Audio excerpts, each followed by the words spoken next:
Party की सरकार का कि बेटी बचाओ, भारत की राजधानी में एक जवान लड़की को 13 किलोमीटर तक घसीटा जा रहा है।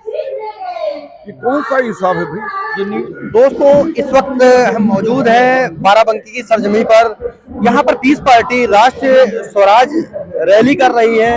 यहाँ पे कई बड़ी शख्सियत आ रही हैं, बिहार के एक मंत्री भी आ रहे हैं और हमारे साथ इस वक्त मौजूद है पीस पार्टी की राष्ट्रीय कार्यकारिणी के लीडर राशिद उमर मदनी साहब। उनसे बात करेंगे कि इस रैली का मकसद क्या है, पार्टी का मकसद क्या है, निकाय चुनाव की तैयारी क्या है और 2024 चुनाव की तैयारी क्या है, इस पर बात होगी। सबसे पहले मदनी जी, आप को मुबारकबाद, आपने हमें हमारे चैनल पे इंटरव्यू देने के लिए वक्त दिया। और ये जो रैली हो रही है, इस रैली का मकसद क्या है? संपूर्ण स्वराज रैली, यहाँ पर क्योंकि अदर पॉलिटिकल पार्टियां कह रही हैं कि पीस पार्टी अब बची नहीं, आवाम कुछ उस टाइप की है जो कहती है पीस पार्टी रही नहीं है। मैं यहाँ देख रहा हूँ कि मैदान पूरी तरीके से भर चुका है। क्या है, आप खुद ही देख लेना कि पीस पार्टी रही कि नहीं रही। तो मेन मिशन और विजन क्या है पीस पार्टी का? मिशन सिर्फ है कि भारत की आवाम को इंसाफ दिलाना। पीस पार्टी का वजूद ही इसलिए है कि भारत में, प्रदेश में, हर जिले में, हर गांव में इंसाफ चाहिए। जो किसी भी पार्टी की सरकार बनती है तो किसी खास वर्ग को इंसाफ तो शायद मिल जाता होगा, वैसे आवाम को इंसाफ नहीं मिलता। ये पीस पार्टी हर कदम काम करती है, हर रोज काम करती है, चुनाव आए ना आए, हर दरवाजे ये पैगाम देना है कि किसी भी पार्टी की सत्ता बनती है, सत्ता बदल जाती है, लेकिन व्यवस्था नहीं बदलती। पीस पार्टी व्यवस्था बदलने के लिए मेहनत कर रही है। एक ऐसी व्यवस्था देना चाहती है कि हर घर को इंसाफ मिले। ये इसका मकसद है। इसी मकसद के लिए लगातार हम काम करते रहते हैं, चाहे वो निकाय चुनाव आवे या पार्लियामेंट का आवे, विधानसभा का आए, चुनाव तो आते रहेंगे, जाते रहेंगे। लेकिन पीस पार्टी एक मिशन है, एक तहरीक है, एक आंदोलन है भारत के अंदर, कि जैसे कि आज ये जो बड़ा नारा है भारतीय जनता पार्टी की सरकार का कि बेटी बचाओ, भारत की राजधानी में एक जवान लड़की को 13 किलोमीटर तक घसीटा जा रहा है। ये कौन सा हिसाब है भाई? जो न्यू ईयर वाली घटना है उसमें बताना चाह रहे हैं। वही तो है बात। 13 किलोमीटर घसीटा गया, लोथड़े गोश्त के लोथड़े निकल गए, खून बह रहा है और राजधानी देख रही है और कहते हो कि बेटी बचाओ।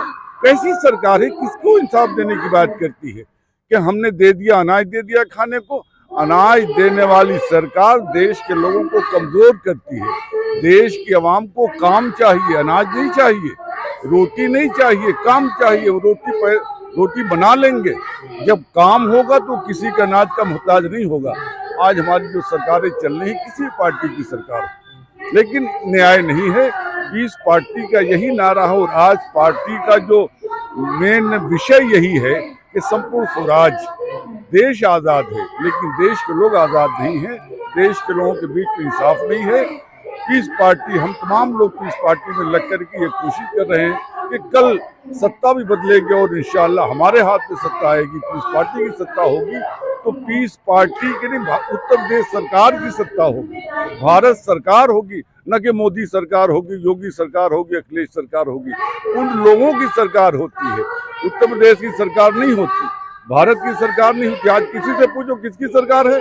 मोदी सरकार है। किसी से पूछो सरकार किसकी है? योगी सरकार है। इससे पहले कौन सी सरकार थी? अखिलेश सरकार थी। अरे उत्तर प्रदेश सरकार कहाँ गई? भारत सरकार कहाँ गई? भारत को दुनिया जानती। वो देश चलाने के लिए हमने एक इंसान को भेजा था, उसकी सरकार नहीं। भारत सरकार कैसे चलेगी? प्रदेश सरकार कैसे चलेगी? प्रदेश की सरकार चलेगी तो न्याय होगा इंशाल्लाह। और इसके लिए हम कोशा हैं, पीस पार्टी कोशा है, एक ऐसी सत्ता बने जो हर वर्ग को, हर घर को इंसाफ मिले, बगैर किसी का नाम पूछे, बगैर किसी का धर्म पूछे, बगैर किसी की जात पूछे, हर लोगों को खुशियाँ नसीब हो। ये मतलब आपका जो कहना है कि संविधान का राज नहीं रहा है, आपका हिसाब से जो कहना है कि संविधान का राज नहीं रह गया है और जो लोगों को न्याय मिलना है, न्याय व्यवस्था में दिक्कतें हैं, ये आपका सीधे तंज है केंद्र सरकार के? तंज नहीं है, ये हकीकत है कि जिस जगह, जिस देश के अंदर रिश्वत आम हो जाए, कमीशन आम हो जाए, तो कैसे देश चलेगा? फिर कहाँ संविधान रहा? संविधान को चलाने वाले काम कर रहे हैं सरकारी दफ्तरों में बैठ करके, अवाम आती है पैसा लेते हैं, सरकार भी तनख्वाह दे रही है, फिर ये अवाम से पैसा ले रही है। रिश्वतखोरी में हिसाब नहीं हो सकता। जिस मुल्क में, दुनिया के जिस मुल्क में, जिस देश में रिश्वत होगी और कमीशन होगा, वहाँ इंसाफ नहीं हो सकता, वो मुल्क का निर्माण नहीं हो सकता। तो जो परिवर्तन लाने की बात है, तो पीस पार्टी इसमें क्या काम कर रही है? हाँ, यही तो है कि हम यही संदेश देना चाहते हैं ना कि हमें करना क्या है। लोगों को आपने सबको वोट दिया, वोट देकर के सरकार बनाई, सब कहते हैं कि सत्ता परिवर्तन, लेकिन व्यवस्था परिवर्तन नहीं होती। व्यवस्था परिवर्तन चाहिए, वही लूट खसोट, वही बेईमानी, वही भ्रष्टाचार किसी पार्टी की सरकार हो, लेकिन किस पार्टी की सरकार होगी इंशाअल्लाह तो व्यवस्था बदलेगी, दुनिया देखेगी, पूरी दुनिया देखेगी भारत क्या है, भारत विश्व गुरु कैसे बनेगा, कैसे था, सोनी चिड़िया कैसे थी, कैसे बनेगी, ये पीस पार्टी करेगी इंशाअल्लाह। ये थे राशिद उमर मदनी जी, जो पीस पार्टी के राष्ट्रीय कार्यकारिणी के सदस्य और राष्ट्रीय महासचिव भी हैं, और इनसे बात हुई, इन्होंने बड़ी बेबाकी से अपनी बात को रखा। तब तक के लिए बने रहिए मेट्रो फ्यूचर न्यूज़ के साथ। अभी मैं मौजूद हूँ संपूर्ण स्वराज रैली में, और हमारे चैनल को लाइक, शेयर और सब्सक्राइब जरूर कर दें।